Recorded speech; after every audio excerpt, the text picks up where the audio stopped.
Good morning. I'm Steve, Dave's brother or uncle. I was never quite sure because every time I came to visit, Dave would always say, "Hey, it's Uncle Stevie." But that was Dave. No matter what his circumstances were, he was happy to see you and flash that smile of his.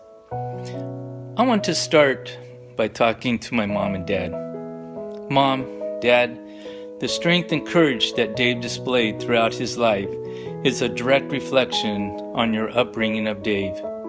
You gave Dave all the necessary tools to make it in his life, and you modeled how deep a parent's love, compassion, grace, and strength should be for a child. I'm so proud to have you as my parents. Now, let's get to why we're here today, to celebrate Dave's life. I am so happy and proud of my brother Dave. Happy that he's walking in heaven with his head held high, speaking clearly, having no pain, and joking with his Uncle Bill. I'm sure he's walking the streets of gold with a smile, going from mansion to mansion, getting the lowdown of who lives where and what they do, just like he did on Anchor Street, Copper Creek, and Martha Street. Proud because he was the strongest man I know mentally.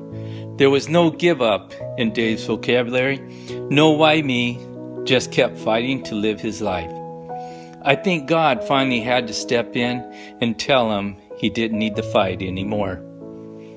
I remember back in 2011, after another one of Dave's falls, he had bleeding on the brain, was in a coma.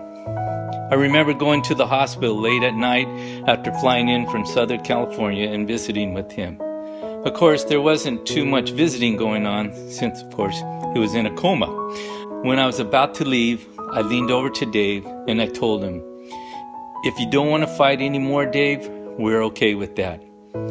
And gradually, as I lifted my head, I looked up at Dave's face. His eyes opened up and were the size of $50. Evidently, he thought I was going to pull the plug on the way out. But it just demonstrated to me his continual desire to live and enjoy life, which always surprised me because to you and I, his life and struggles weren't something we would strive for. But for Dave, he always met life with a smile on his face. Lastly, I was thinking of things Dave would want everyone to know or think about now that he is gone. So I made a list. First, Steve, you're my favorite brother. Just kidding. Also, Dave would tell each of us to never say, "Why me?" I never heard Dave say that, and I think he would like to see each of us live without ever asking that question. The next time you're upset about sitting in traffic, I think Dave would say, "Be grateful that you're able to drive a car and sit in traffic because some people will never have the thrill of being behind the wheel, driving to destinations they always wanted to go to." The next time you and your spouse are arguing about which way the roll of toilet paper goes on the roller, I think Dave would say, "Be happy that you're able to have a spouse to love, because some people will never be able to feel the love of a spouse."